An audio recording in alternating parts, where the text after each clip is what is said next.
มาเบิ่งการเกิดอุบัติเหตุของเรือบิน Jeju Air สายการบินเกาหลีใต้เนาะเที่ยวบิน742216เนาะเกิดในวันที่29เดือน12 2024เนาะ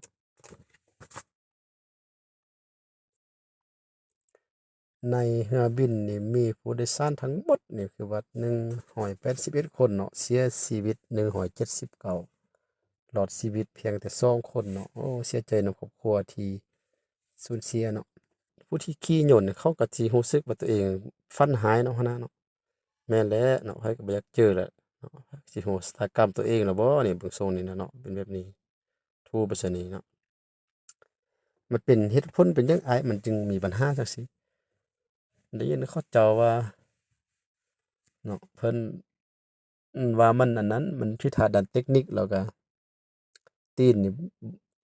เตรียมสิลงเครื่องบินแล้วตีนบ่สามารถกางได้เนาะกางตีนบ่ได้แล้วก็กัปตันก็ตัดสินใจเอาเครื่องบินลงเนาะเอาเครื่องบินลงก็นี่แหละปล่อยไปตามธรรมชาติแบบนี้แหละเนาะ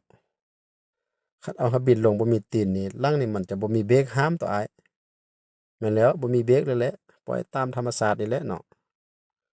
อืมปล่อยไปตามธรรมชาติแบบนี้แหละมันสิหยุดจั่งใดก็ให้มันหยุดเนาะบัดแต่โชคร้ายเครื่องบินนี่มันบ่หยุดเนาะคือใจกัปตันคิดมันจะทู่ความไวไปแบบนี้ตลอดจนไปตั้มเอา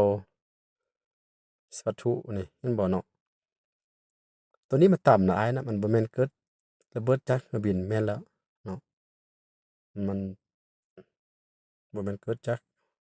ระเบิดจากเครื่องบินนี่แม่นไหมนี่มันกระทบมันมีแนวกระทบมันจึงระเบิดเนาะมันต่ำยังบ่อ้ายได้ยินเขาเจ้าว่ามันอันนั้นไปต่ำกับสถานีเครื่องช่วยนำทางเครื่องบินลงรันเวย์เนาะภาษาอังกฤษเพิ่นคือว่า localization แบบนี้แหละเนาะโอ้เนาะมันเป็นจั่งใดอ้ายมันเป็นสถานีเพิ่นนำเป็น GPS เนาะเครื่องนำทางเครื่องบินลงรันเวย์เวลาอากาศมันบ่ดีเนาะตัวนี้หั้นคือว่าความสูงนี่ประมาณเมตรปลายแหละเนาะความยาวนี่เกือบส่ำความกว้างของรันเวย์น่ะสมมุติรันเวย์กว้าง30นี่มันจะน่าจะกว้างส่ำรันเวย์เนาะความกว้างของมันน่ะความยาวของมันเนาะโอ้มันอิงตามรันเวย์บ่อ้ายคันรันเวย์กว้างเขาน่าจะเฮ็ดกว้างนำมันบ่อันนี้เครื่องช่วยแม่นแหละเนาะน่าโศกเศร้าเนาะคันบ่มีอันสถานสถานีนำทางให้บินลงนี่มันสิเกิดระเบิดแบบนี้บ่อ้ายมันก็เว้าบ่ได้คันความไวเป็นแบบนี้เนาะมันบ่สามารถหยุดได้มันอาจจะไปต่ำหัวอันต่ำกำแพงของสนามบินระเบิดก็มีแต่บางทีอาจจะ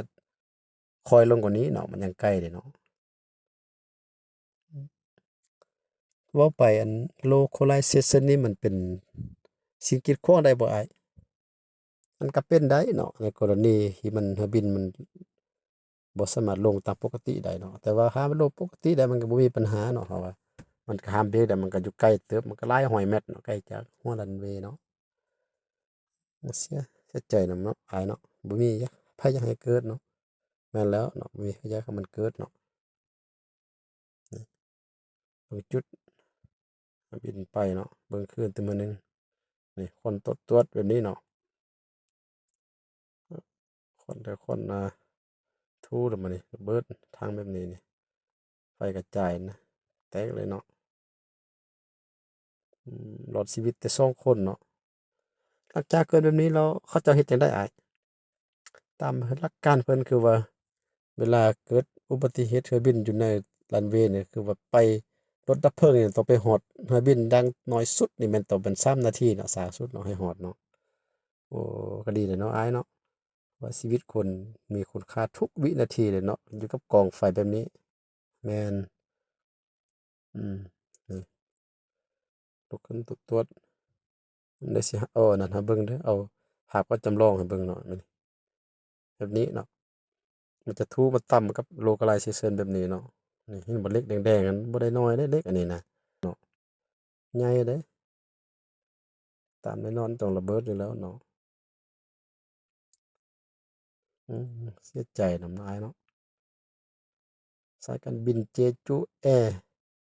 ของเกาหลีใต้เนาะที่29 เดือน 12 2024เกิดอุบัติเหตุ